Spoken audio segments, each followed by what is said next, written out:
Bismillahirrahmanirrahim. Assalamualaikum warahmatullahi wabarakatuh. InsyaAllah anak-anak, untuk kali ini, video kali ini Ustaz kongsikan iaitu bahagian ibadah dalam subjek ataupun pelajaran ulum syariah. Jadi insyaAllah apa yang Ustaz sampaikan kali ini semoga bermanfaat kepada anak-anak semua.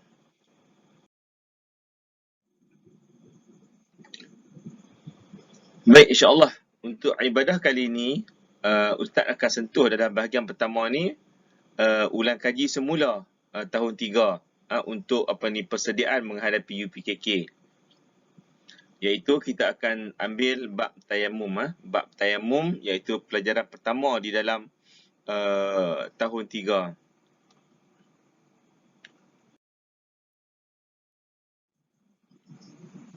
Jadi anak-anak yang dirahmati Allah sekalian, kita tengok dulu pengertian tayamum. Apa dia tayamum? Okey, tayamum daripada segi bahasa adalah qasad, iaitu mengsahajakan, dan dari segi syarak pula iaitu menyapu debu tanah yang suci ke muka dan kedua-dua tangan hingga ke siku mengikut syarat-syarat yang tertentu. Mengikut syarat-syarat yang tertentu.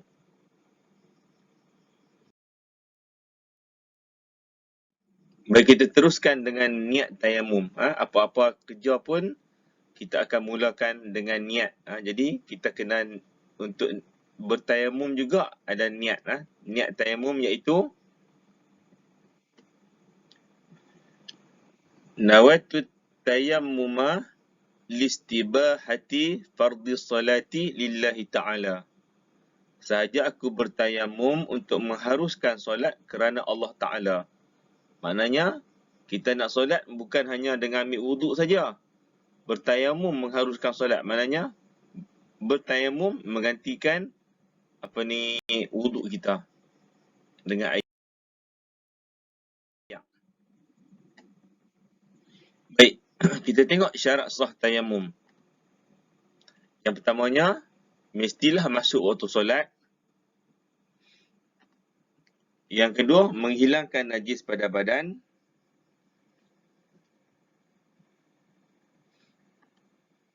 Dan yang ketiga, berijtihad menentukan arah kiblat, berusaha mencari air, dan bukan musta'mal, iaitu debu tanah. Okey, Ustaz nak sikit saja nak bagi penjelasan berkenaan dengan berijtihad menentukan arah kiblat. Apa dia berijtihad menentukan arah kiblat? Maknanya berijtihad ni adalah sepakat daripada semua ulama' bersepakat menentukan arah kiblat. Maknanya dalam mesyuarat ataupun perbincangan ulama' bersetuju untuk menentukan satu-satu benda tu. Dan bukan musta'mal yang bermaksud semasa kita menyapu muka, semasa kita menyapu di muka kita, keseluruhan muka, kita jangan lepaskan tangan. Maksudnya jangan angkat tangan. Kena terus sapu sampai habis baru kita angkat.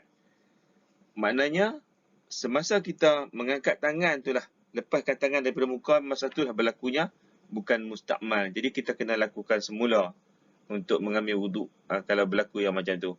Untuk memulakan semula tayamum kita sekiranya berlaku yang macam tu.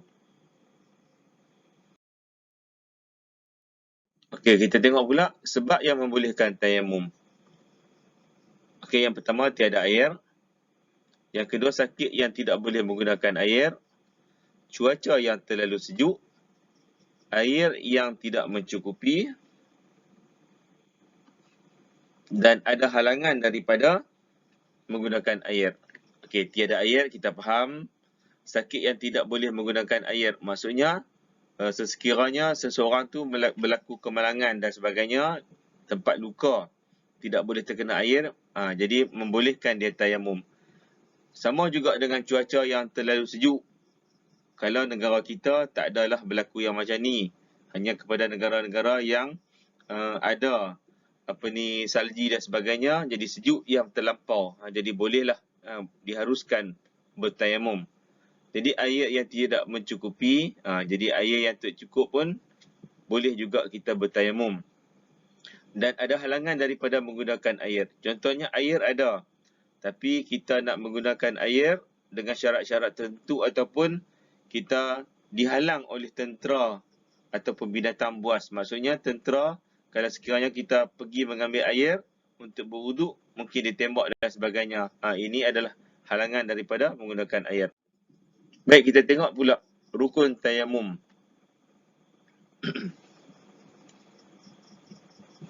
Okey, tengok rukun tayamum ada berapa? Okey. Yang pertama, niat. Yang kedua, memindahkan debu ke tangan. Yang ketiga, menyapu debu ke muka. Yang keempat, menyapu debu ke tangan hingga ke siku. Dan yang terakhir sekali, tertib. Kita boleh faham niat macam mana, memindahkan, menyapu debu ke muka, menyapu debu ke tangan hingga ke siku, itu kita faham. Cuma tertib, Ustaz nak huraikan sikit. Apa itu tertib? Apa itu tertib?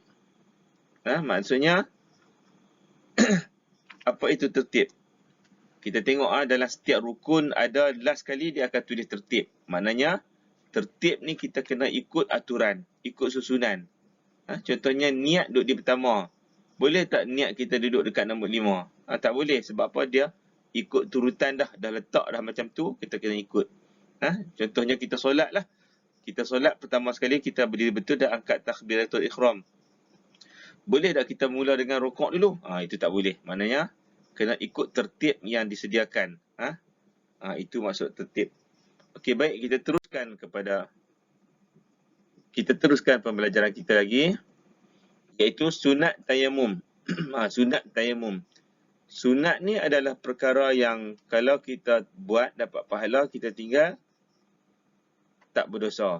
Jadi kita pilihlah kita nak yang mana. Tentulah kita nak kepada mendapat pahala.